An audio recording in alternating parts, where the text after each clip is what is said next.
German Chancellor Angela Merkel is about to address Parliament to outline new measures to curb the spread of the coronavirus. They include an extension of the partial lockdown until at least December 20th.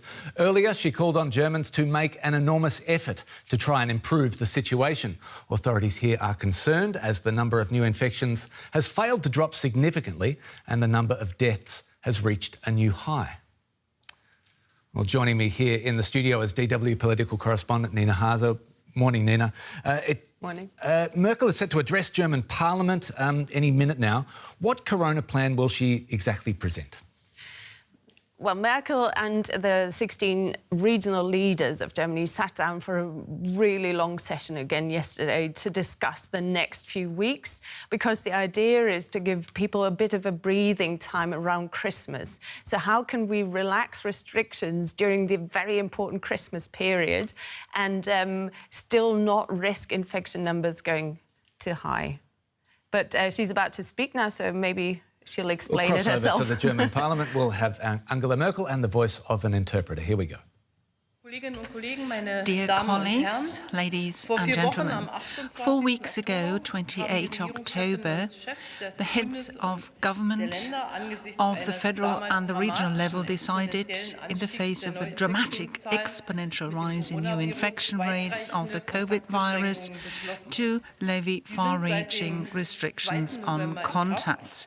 These have been in force since the 2nd of November. They were inevitable because the health authorities in large part of the countries just did not manage to trace the contacts of infected individuals, despite staffing levels having been increased at every level. So the spread could no longer be prevented. And that, in part, caused the exponential growth. In my declaration of 29 October this year, I explained that the measures we had to take were appropriate, necessary and proportional, and why they were so. I also explained why there was no other, less harsh measure than restrictions on contact. This is what we need to do to stop and reverse the infection rates. Today, 4 weeks afterwards, we can find that the measures we took led to a 40% reduction in contacts, roughly, but then the dramatic exponential growth of new infection rates was indeed stopped. It's unimaginable to think where we would be today if 4 weeks ago, when it was really more than time, we wouldn't have done it. We wouldn't have been able to take this enormous effort.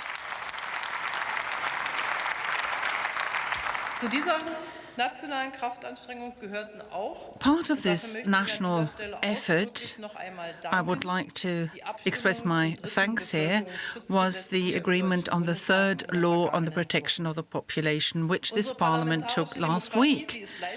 Our parliamentary democracy is efficient, is capable of making rapid decisions, and it is an anchor of trust for our citizens, particularly in these times. Dear colleagues, the worst thing to overtax the health system with all the medical and ultimately economic, social, societal and ethical consequences is something which so far we've been able to prevent from happening. This is a first success, but this is not sustainable yet. The contact tightening so far have sort of moved the infection rate sideways, but it has not yet reversed the trend downwards, which is so necessary. Or in other terms, the case numbers are stagnating, but at a high level, much too high a level, and infection rates are still rising in some regions of the country, instead of going down. We also see an increase in the number of people who are receiving ICU care because of contracting COVID. And yesterday we had a very sad record where when we're looking at the number of deaths caused by COVID. And this has to give us grave concern, because it is still true. If we're using consistent measures, I would wait to take these measures until the ICU beds are full, the hospitals are overflowing. and they're already feeling the burden. But if we were to wait, it would be too late. This was the premise for our deliberations on 28 October, and it was again the premise for our deliberations and decisions yesterday. Medically and socially, societally and ethically, these were our concerns. I think just looking at the numbers in all our regions should be enough to convince us that we simply cannot afford to have the hospitals and the health sector overburdened. What a real lockdown actually is and what it would encompass is something which we don't see in this country, and we can be happy that it is so. But I must also say, in some of our neighbouring countries, we are also seeing that their numbers are rapidly going down. And I know I'm saying we don't have the harshest lockdown, and I still know that for many people in Germany, even our measures are very harsh, and that it causes fear for economic survival. Many people from the fields of culture, the hospitality sector, the hotel sectors can not at all or only partially work. And they're seriously worried about the forthcoming months. And that is why it's so important that we have all sorts of assistance and bridging aid packages costing many billions in order to cushion the effects of this pandemic. We can't say it too often. Combating the pandemic isn't about health or business, health or education or culture or social affairs. To think in these contradictory terms is a very frequent misunderstanding. It's always both together, health and business, health and education, health and culture, health and social affairs. In combating the pandemic, we have the objective of protecting the health systems from being overburdened, but this also serves everything and everyone else, particularly social cohesion.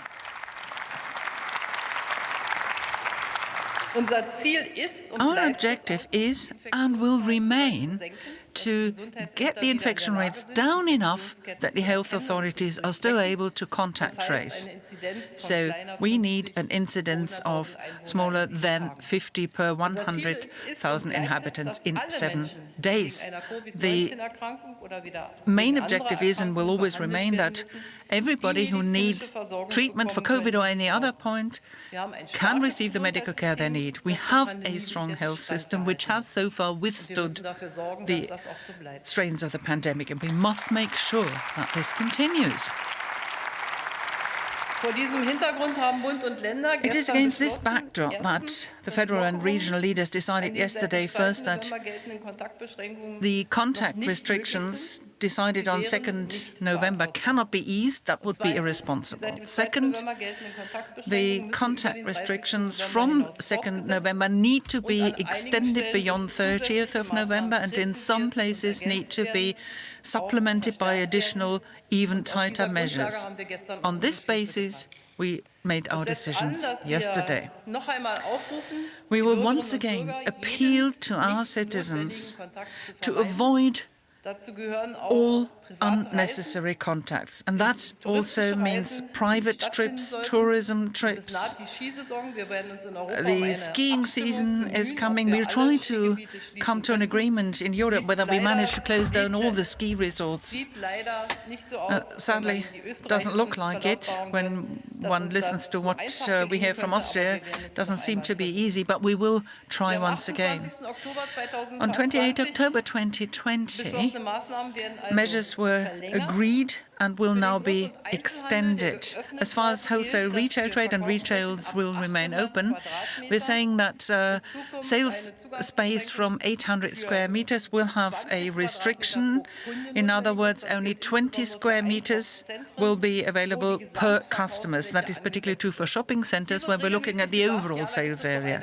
People always say, well, there's mandatory mask wearing, and if people wear masks, then that's not dangerous, there's no risk. Let me comment on this once again. Wearing a mask and I am grateful to all citizens who really keep to the mandatory mask wearing. It does reduce the risk of infection. Yes, it is protection. But if we don't have FFP2 or 3 quality medical masks, there is no guarantee that infections will not happen. And this is exactly why we want to avoid having large numbers of people gathering in shopping centres. I think we need to inform people properly. We mustn't make them feel falsely secure. Face mask plus social distance, that's the best solution. Otherwise, a mask is a protection for me, for everybody else, if everybody does it, but it isn't a guarantee. And this is what needs to be emphasised time and again.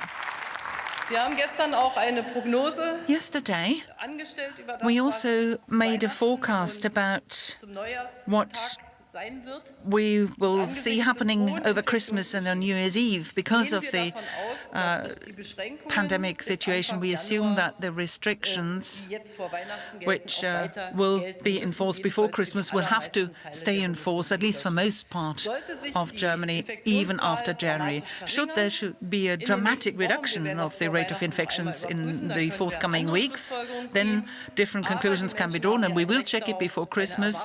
But people have a right to know what to expect, and sadly we have to say that we cannot really promise you relief for Christmas and the New Year. We also decided yesterday that we have very different infection rates in different parts of Germany. We have a very small number of districts where the infection rate is below 50, in other words, 50 per 100,000 people in 7 days. We've got 62 districts and the city-state of Berlin, where the average infection rate exceeds 200. And that is why we still have our hotspot strategy, which applies to everything which exceeds the 50 per 100,000 incidence rate, which is why we've done the measures we have taken. So let me say once again that in addition to all these comprehensive measures, other further-reaching measures can be taken, from some areas like Hildburghausen in Thuringia, where incidence is extraordinarily high. There is even a curfew, shop closures, school, childcare closures, which were taken. And I can only say we can't live from the average valley, because Schleswig-Holstein, Mecklenburg, Western Pomerania are doing very well, but at the same time, with Thuringia and Saxony, we see infection rates rising. Then the average doesn't help. We need to react in a locally appropriate and adaptive way. The regions wanted to make it possible to have further measures if the 200 incidence rate is increased, and I think that is necessary. That's what we want to make possible, so that the overall rate can be reduced. We emphasized yesterday once again that the be-all and end-all in dealing with this pandemic and the infection is to reduce contacts, and if there are contacts, they have to be following the established rules. And this is why private meetings are particularly important. Excepting Christmas and the New Year, we are once again tightening the rules, saying that private gatherings should only be between 2 households up to 5 people, not including children below the age of 14, because they are not so relevant for the infection rates, as we know. So 5 people from 2 households, exempting children of below 14 years.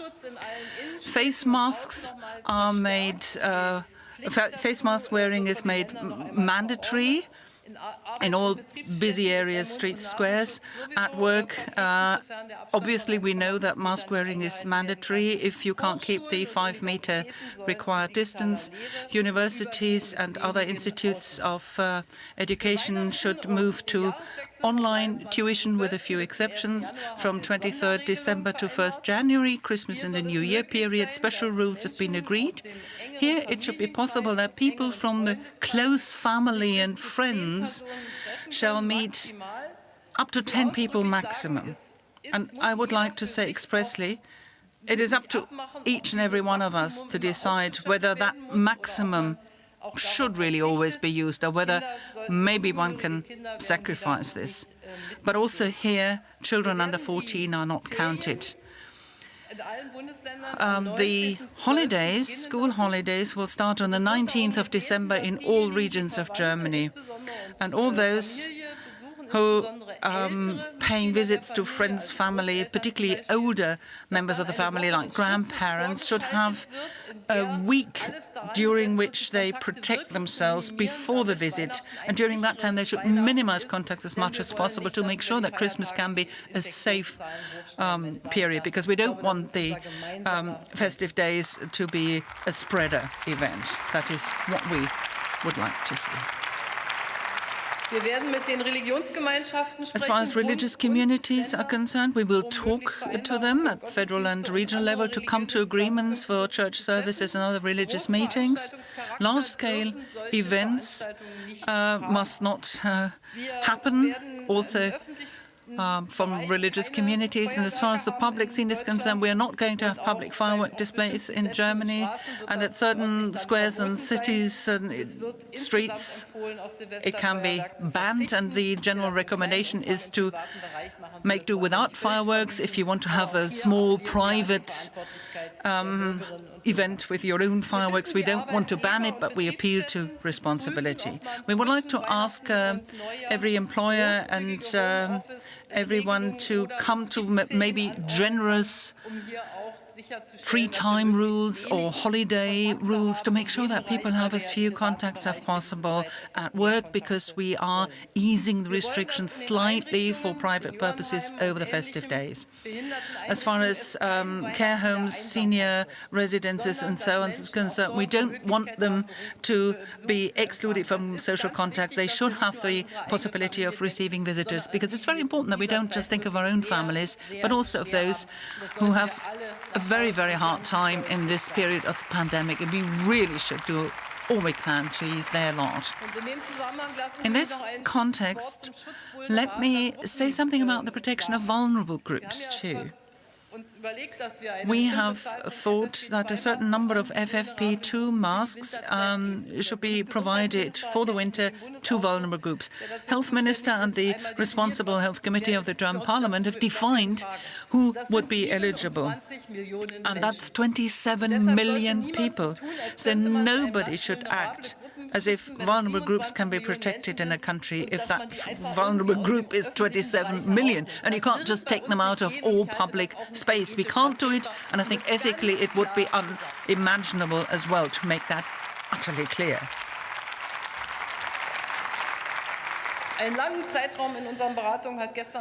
Yesterday, the issue of school and childcare took a very large part of our deliberations. We want to make sure that childcare facilities and schools can remain open, and this has now been agreed. Mandatory mask wearing is going to be tightened, the rules for mask wearing. We agree on that. We also said that the Robert Koch Institute has given recommendations, particularly for older school students, and particularly in those areas where incidence rates go over 200 cases per 100,000 inhabitants there. Blended learning and hybrid versions of tuition can be arranged. I think it's absolutely necessary. I know that we as the federal government are not directly responsible for schools, but we have responsibility for the infection, and we cannot act as if older school kids make no contribution. So yes, let's keep schools and childcare facilities open, but if we're talking hotspots, and that would be an extreme infection rate if we have more than 200 cases per 100,000 inhabitants. Let me remind you, we want to go down to 50. And if the rates are as high as I just said, then we need to act. We also see that we must make sure that we have a staggered start of the school day, so that, again, contacts can be avoided, reduced. We've developed a new strategy for schools as well here. Mr. Lauterbach of the Social Democrats have worked on that too. He's not here right now, but I'm sure you will tell him. He's one of many people who have helped us to work out the schools can react well. Cluster isolation is what we want to provide. In other words, the health authority decides which group of students, if there is a case of infection, has to be closed off in a sort of cluster quarantine for 5 days. And then we should have antigen rapid testing to make sure that we can work out what happens. And after 5 days, because 5 days is a comprehensive timescale, it also relieves the burden on the health authorities. And overall, I think that's a good solution. The antigen rapid tests are going to be made available in much larger numbers than previously. The quarantine rules are therefore going to be changed. Quarantine is reduced to 10 days. So you have the free test, the antigen rapid test after 10 days. So that will definitely improve quarantine rules. And this will come into force on the 1st of December. Ladies and gentlemen, obviously we discussed the economic assistance programs as well. And here I would like to particularly thank the Parliament.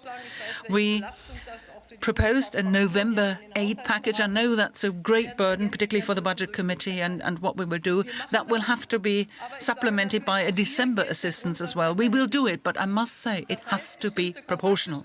In other words, certain contact restrictions, certain measures simply have to be, so that we have the strength to make sure that those who carry the burden, particular sectors of industry, they carry the burden for all of society, so that we can keep schools open, businesses open.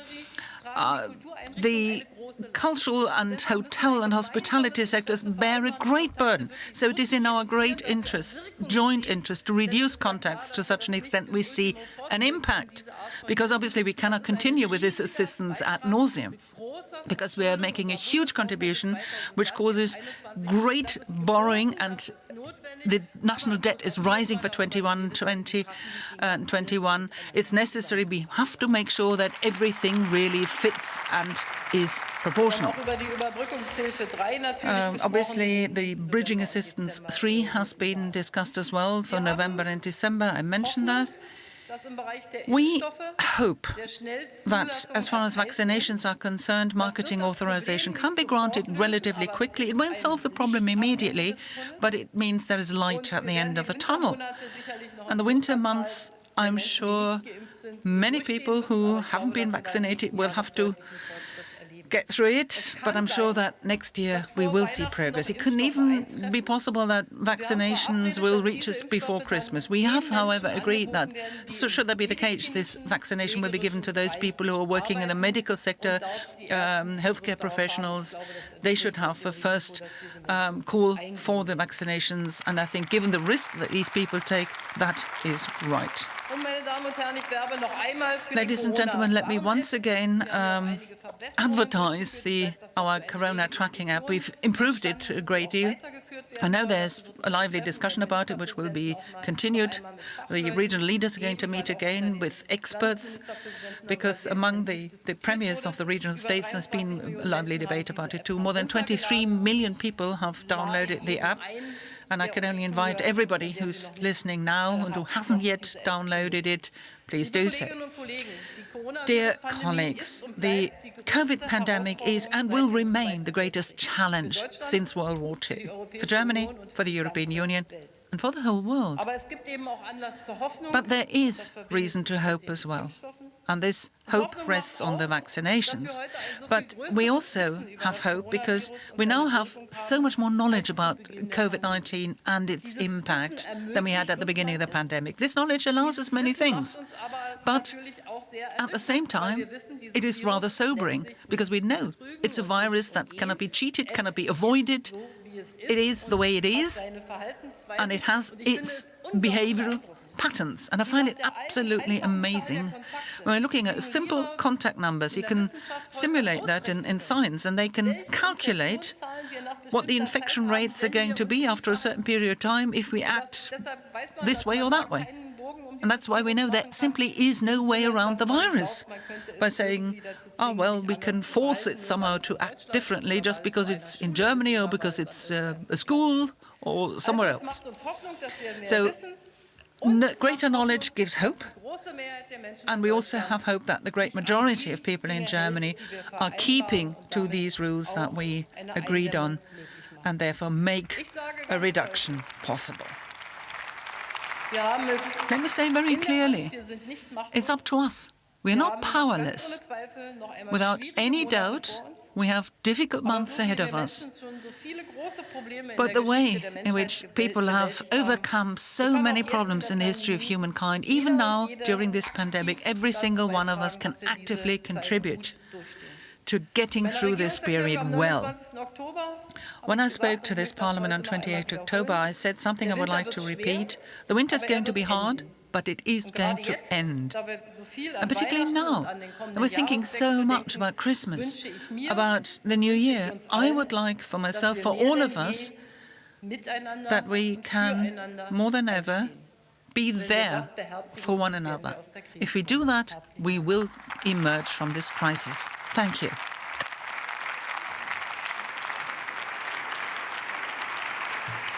And still with me in the studio is DW political correspondent Nina Haase, which is great because there is a lot to unpack. Nina, Merkel there outlining in Parliament the extended lockdown measures which were discussed at length. What are the highlights for you from those? First of all, I always find it impressive how Angela Merkel knows her details. I mean, I observed her in Brussels during the financial crisis, and it's the same in the corona crisis. They had 7-hour-long negotiations yesterday, and she does know every little paragraph that was discussed with the regional leaders. So she went through this plan, what needs to be restricted, what needs to just be extended till Christmas, with a clear goal being, OK, we still have high infection numbers. Some of the measures seem to have worked, but the numbers are not going down as fast as we would like them to be going down. And so this is why extended measures are necessary, and we even have to intensify them in certain areas so that hopefully we can give families a bit of time to breathe during the Christmas period, which is, after all, for Germans, the most important family holiday period. Christmas was very interesting. She left a lot of wiggle room in what people can do as to how they navigate their Christmas. The first thing we heard was 10 people, then kids under 14, they don't count. And then the bottom line is that people will have to make up their own minds as to how they count and how they navigate Christmas.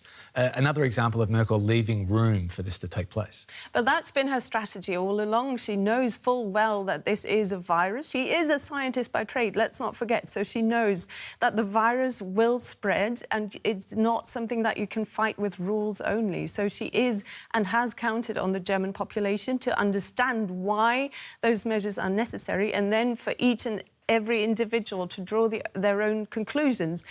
But she did say explicitly that now she has to interfere in the private sphere because, of course, this is something, if we don't act now, hospital beds will fill up very quickly, and then the German health system, like in many other countries, might also be overwhelmed. So she is very reluctant to do that, which is why she's not saying we'll have the police come knocking on your door. This is not what's going to happen. She's appealing to Germans' conscience and say, OK, we saw a record number of deaths in Germany from COVID or COVID-related yesterday, which was 410.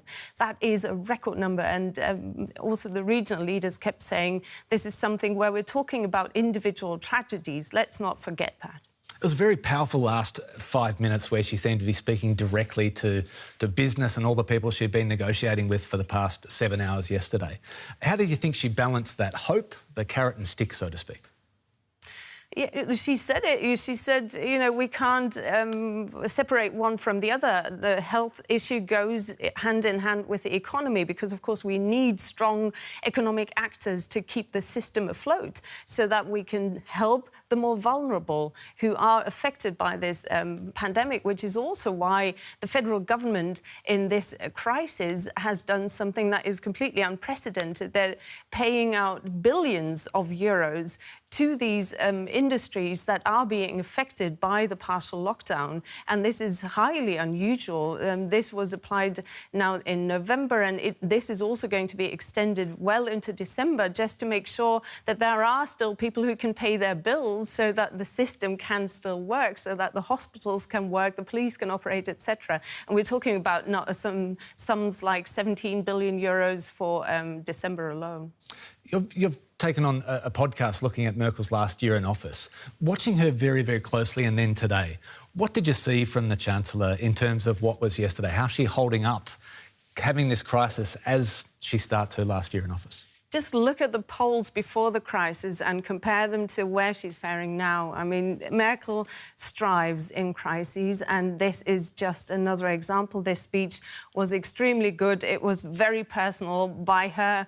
You know, by her standards, she appealed to people's conscience, and she still also gave people the opportunity to understand the details. So she doesn't just give you big slogans, she also explains little measures and why she feels it's necessary.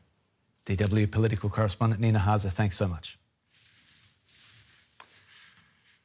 And at the German Parliament is our chief political editor, Michaela Kufner, who is also listening in to the Chancellor's speech.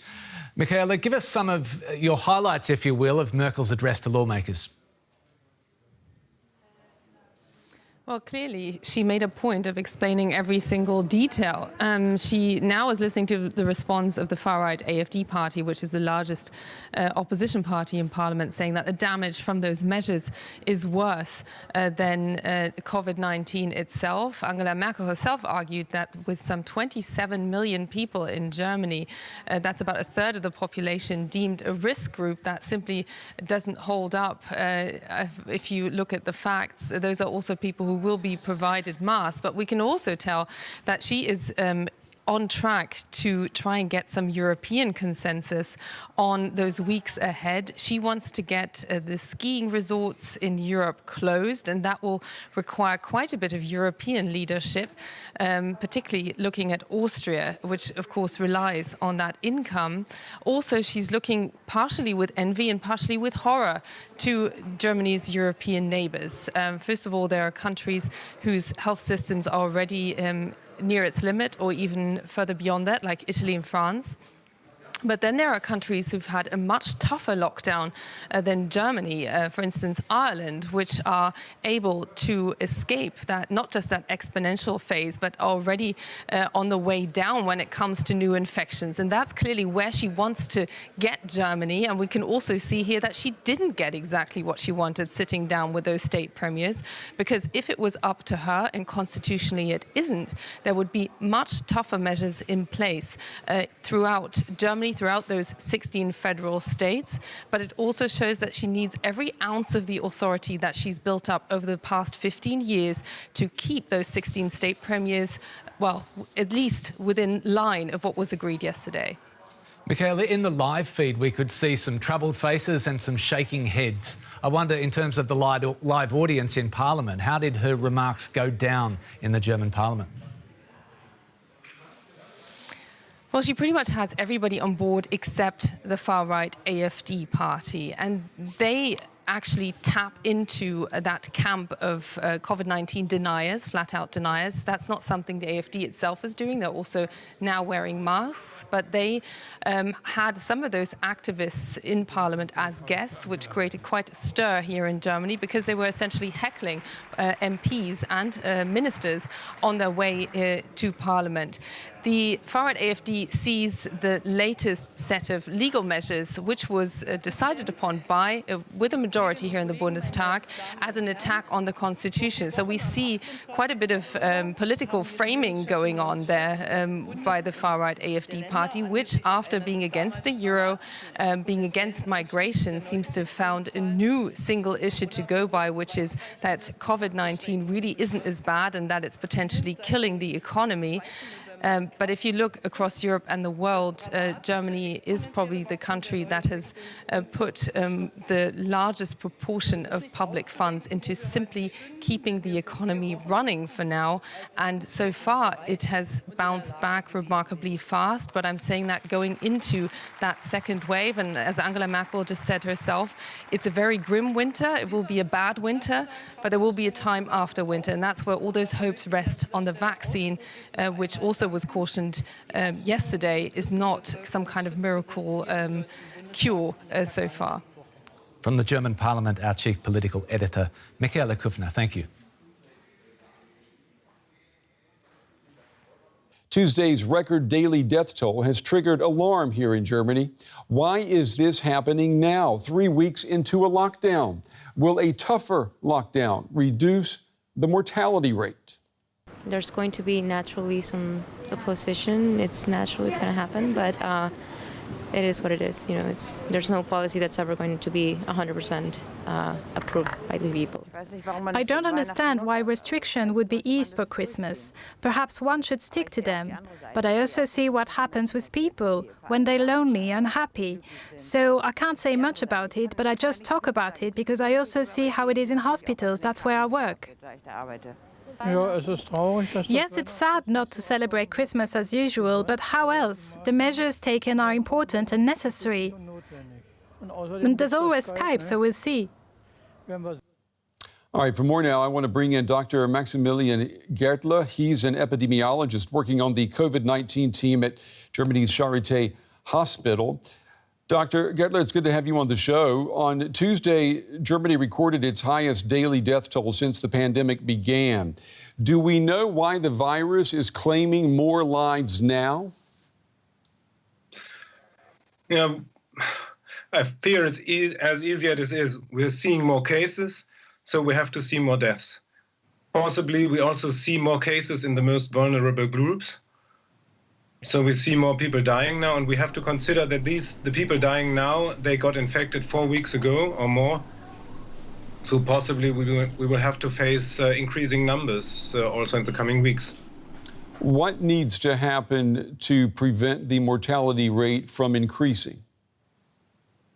I think the same what we did over the past months, what we should do better, reduce transmission, increase health education, increase testing capacities, and protect the most vulnerable groups of the population. Tomorrow is Thanksgiving in the United States. People are traveling despite the Centers for Disease Control advising everyone to stay home. There is fear that this holiday could become a super spreader event in the U.S.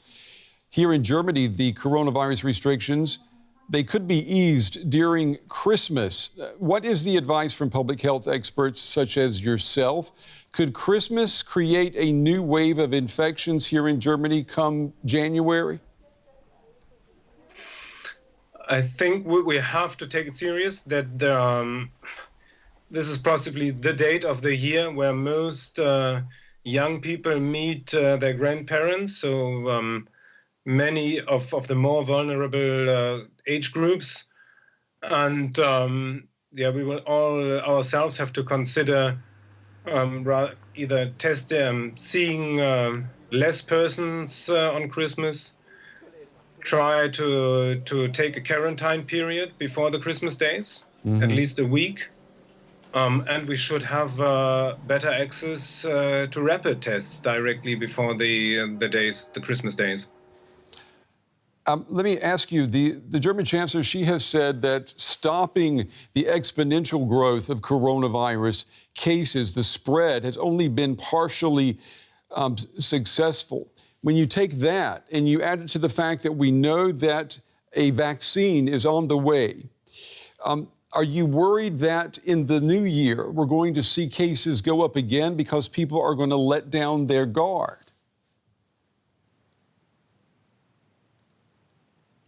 Yeah, we should consider the vaccine as a Christmas gift, but we will not all have it ready for Christmas, and also not very early in the new year. We need billions of people to be vaccinated over the next year, and therefore there's no way out of of staying careful and reducing contacts and transmission. Dr. Maximilian Gertler joining us tonight from the Charité here in Germany. Dr. Gertler, we appreciate your time and your insights tonight. Thank you. Thank you. Welcome.